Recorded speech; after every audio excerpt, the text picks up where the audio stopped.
திருநெல்வேலி கருப்பட்டி ஹல்வா பேரே ரொம்ப ஸ்வீட்டாக இருக்குல்ல. இந்த அல்வாவை பிடிக்காதவங்க யாருமே இருக்க மாட்டாங்க. எல்லா வயதினரும் இந்த அல்வா சாப்பிட்ருப்பாங்க. இதனுடைய பெரிய ஃபேனாக கூட இருந்திருப்பாங்க இந்த திருநெல்வேலி கருப்பட்டி ஹல்வாவில். இதில் கோதுமை, கருப்பட்டி, தேங்காய் பால் எல்லாமே இருக்கிறதுனால வயிற்றுக்கு எதுவுமே பண்ணாது. அதுவும் கடையில் வாங்காமல் நம்ம வீட்லேயே செஞ்சோம் அப்படின்னா இன்னும் ஸ்பெஷல் இல்லை இந்த கருப்பட்டி ஹல்வா.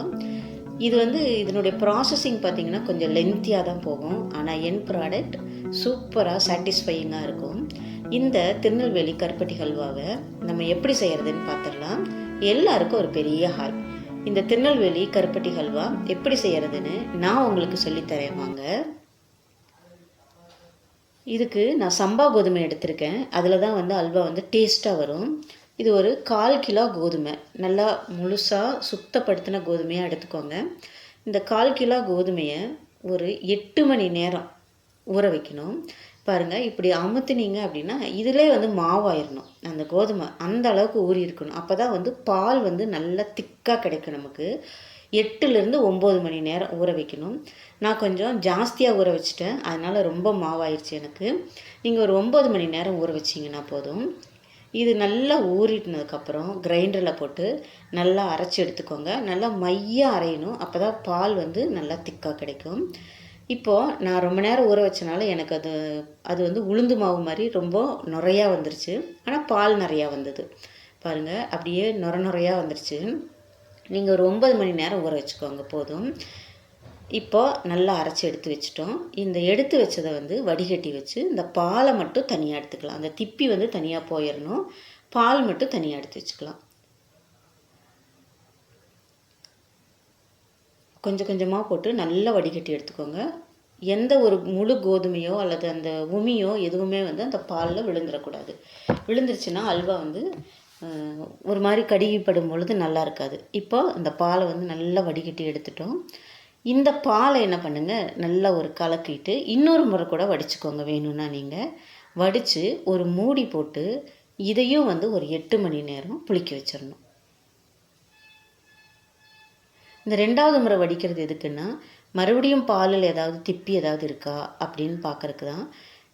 அல்வாங்கிறது அப்படியே வாயில் போட்டோம்னா அப்படியே வழுக்கிட்டு போயிடணும் உள்ளுக்குள்ளே, வயிற்றுக்குள்ளே. அப்படி தான் இருக்கணும். அது நடுவில் எதுவுமே கடிபடுற மாதிரி அந்த முந்திரி பருப்பு, பாதாம் பருப்பை தவிர வேறு எதுவுமே வந்துடக்கூடாது. அதுதான் அல்வானுடைய ஸ்பெஷாலிட்டி.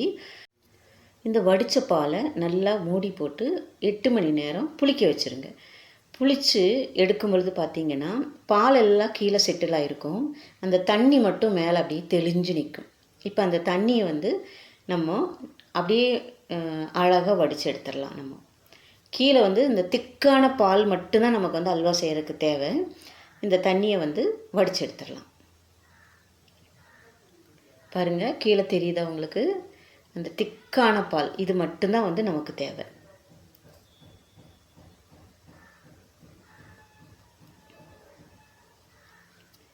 இப்போ இது செய்கிறதுக்கு என்னெல்லாம் தேவைன்னு நம்ம பார்த்து வச்சுக்கலாம்.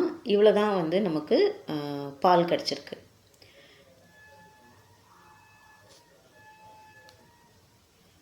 இப்போ இது கூடவே 1/4 கிலோ நான் சம்பா கோதுமை போட்டிருக்கேன். அதில் 1/4 கிலோலேருந்து இன்னும் கொஞ்சம் கூட கருப்பட்டி எடுத்துக்கலாம். நம்ம கூடவே ஒரு 4 ஏலக்காய், உங்களுக்கு முந்திரி, பாதாம் எந்தெந்த நட்ஸு போட பிடிக்குமோ அந்தந்த நட்ஸ் போட்டுக்கோங்க. ஒரு அரை மூடி தேங்காய் எடுத்திருக்கேன். இது எதுக்குன்னு கேட்டிங்கன்னா, திக்கான தேங்காய் பால் ஊற்றி செய்யும் பொழுது இந்த அல்வா ரொம்ப ருசியாக இருக்கும். அது ஒரு தேங்காய் பாலோடு சேர்ந்து வரும்போது ஒரு வாசமாகவும் ரொம்ப ருசியாகவும் இருக்கும். அதுக்காக தான் தேங்காய் எடுத்து வச்சுருக்கேன் நான். கூடவே நெய். தேங்காய் பால் ஊற்றினீங்க அப்படின்னா நெய் நிறையா ஊற்ற வேண்டாம். இப்போ நான் எடுத்து வச்சுருக்க பாலை நான் மெஷர் பண்ணிக்கிறேன். எனக்கு கரெக்டாக 500 ml இருந்துச்சு. அதாவது 1/2 லிட்டர் பால் இருந்தது. இந்த 1/2 லிட்டர் பாலை இப்படியே நீங்கள் ஊற்றி கிண்டுனீங்க அப்படின்னா அல்வா சீக்கிரம் ரெடி ஆயிரும். ஆனால் அது ஒன்று ருசி கிடைக்காது, வெந்திருக்காது. அதனால் இது கூட 2 மடங்கு தண்ணி ஊற்றணும். நம்ம 1 லிட்டருக்கு நான் தண்ணி ஊற்றிக்கிறேன். தண்ணி ஊற்றி இதை நல்லா மிக்ஸ் பண்ணிக்கணும். இதை தான் நம்ம அல்வா கிண்ட போகிறோம். திக்கான பாலில் அல்வா கிண்டிடாதீங்க. இப்போ இதை நல்லா கலந்து வச்சுக்கலாம். இப்போ ஒரு கடாயில் கருப்பட்டி வச்சு அந்த கருப்பட்டி வந்து ஒரு அரை டம்ளர் தண்ணி விட்டு அதில் இருக்கிற தூசெல்லாம் போகிற மாதிரி நான் வந்து க்ளீன் பண்ணிக்க போகிறேன். சும்மா கொஞ்சமாக விட்டிங்கன்னா போதும். அதனுடைய மண்ணெல்லாம் வந்து கருப்பட்டியில் கண்டிப்பாக மண் இருக்கும். அந்த மண்ணெல்லாம் வடிகட்டுறதுக்காக தான் வந்து தண்ணி விட்டு நான் கரைச்சிக்கிறேன் நான்.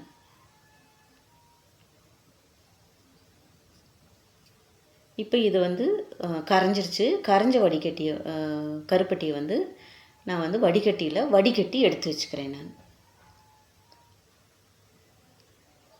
இப்போ இந்த கருப்பட்டி பாலை வந்து மறுபடியும் கடாயில் வச்சு சூடு பண்ணுங்கள். கொஞ்சம் திக்காகிற வரைக்கும் விட்டுருங்க அந்த கருப்பட்டி பால். இப்போது அந்த கருப்பட்டி கூட 3 ஸ்பூன் நெய் ஆட் பண்ணிக்கலாம். எதுக்குன்னு கேட்டிங்கன்னா, இந்த ஸ்டேஜில் ஏன் நம்ம வந்து கருப்பட்டியில் ஏன் நெய் ஆட் பண்ணுறோம் அப்படின்னா, அல்வா பார்த்திங்கன்னா க்ளாஸியாக இருக்கும், அப்படியே ஷைனிங்காக இருக்கும் அல்வா. அதுக்காகத்தான் கருப்பட்டியில் ஆட் பண்ணும்போது ஷைனிங்காக இருக்கும். இது கூட நான் வந்து அரைச்சி வச்சுருக்க தேங்காய் பால் ஊற்றிக்கலாம். தேங்காய் பால் வந்து தண்ணி விடாமல் திக்காக எடுத்து வச்சுக்கோங்க, அப்போ தான் வந்து ருசியாக இருக்கும். இந்த தேங்காய் பால் விடும்போது நெய் வந்து கம்மி பண்ணிக்கலாம். நம்ம தேங்காயில் இருக்கிற நெய்யே வந்து நமக்கு கிடைக்கும். இப்போ இதுக்கு ரெண்டையும் நல்லா மிக்ஸ் பண்ணிக்கலாம். மிக்ஸ் பண்ணிவிட்டு நம்ம எடுத்து வச்சுருக்கோம் இல்லையா அந்த பால், கோதுமை பால் தண்ணி ஊற்றி நல்லா கலந்து வச்சுருக்கோம் இல்லையா, இப்போ இந்த ஸ்டேஜில் அந்த கோதுமை பாலை நம்ம இந்த கருப்பட்டி தேங்காய் பாலோடு சேர்த்து ஊற்றிடலாம்.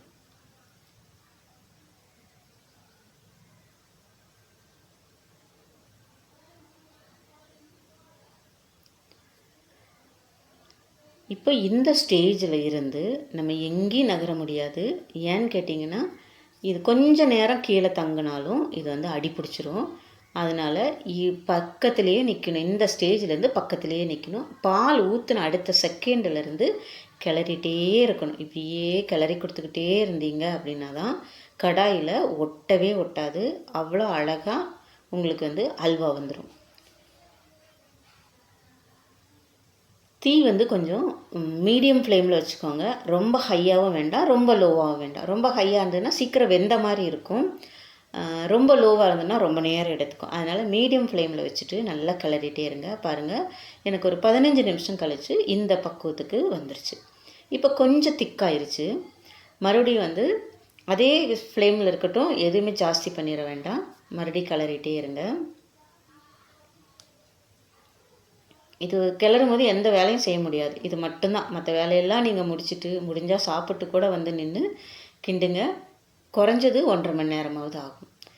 இப்போது ஒரு அரை மணி நேரம் கழித்து இந்த ஸ்டேஜ் வந்துருச்சு. இப்போ பபிள்ஸ் வர ஆரம்பிச்சிருச்சு. கொஞ்சம் கேர்ஃபுல்லாக பண்ணுங்கள், கையில் பபிள்ஸ் வந்து பட்டுற போது. இப்போ இன்னும் கொஞ்சம் திக்காயிருச்சு. இப்போ நடுநடுவில் உங்களுக்கு தேவைப்பட்டுச்சு அப்படின்னா நீங்கள் வந்து நெய் விட்டுக்கோங்க. 1 ஸ்பூன் இல்லைன்னா 1.5 ஸ்பூன் நெய் வந்து அப்படியே மேலே ஊற்றிட்டே கிண்டிக்கிட்டே வந்தீங்கன்னா கடாயில் ஒட்டாது. இப்போ லாஸ்ட்டாக கடாயில் ஒட்டாத ஸ்டேஜ் வரும் பொழுது நம்ம குட்டி குட்டியாக கட் பண்ணி வச்சுருக்கோம் இல்லையா, பாதாம், முந்திரி, இல்லை உங்களுக்கு என்னெல்லாம் நட்ஸ் பிடிக்குமோ அது பிஸ்தா கூட போட்டுக்கலாம், இல்லை அந்த பூசணி விதை அது கூட போட்டுக்கலாம். ரொம்ப ருசியாக இருக்கும். நான் இங்கே வந்து பாதாமும் முந்திரி மட்டும் போட்டிருக்கேன். பாருங்கள், கிட்டத்தட்ட 1 மணி நேரம் ஆயிடுச்சு. 1 மணி நேரம் கழித்து இப்படி வந்து வந்திருக்கு. இப்போது 1.5 மணி நேரம் ஆயிடுச்சு. அல்வா வந்து கடாயில் ஒட்டாமல் வந்தாச்சு. கெட்டியாக அல்வா ரெடி ஆயாச்சு. இது பார்க்குறக்கு வந்து ஈஸியாக இருக்குது. ஆனால் வந்து ப்ராசஸிங் வந்து ரொம்ப லென்த்தியான ப்ராசஸிங். ஆனால் என் ப்ராடக்ட்டு ரொம்ப ரொம்ப சூப்பராக இருக்கும். நம்ம கையிலேயே அல்வாவை ரெடி பண்ணி சாப்பிட்றதே ஒரு தனி டேஸ்ட்டு தான். இல்லை, இதை நீங்களும் செஞ்சு பாருங்கள். செஞ்சு பார்த்துட்டு எனக்கு ஒரு கமெண்ட் சொல்லிடுங்க.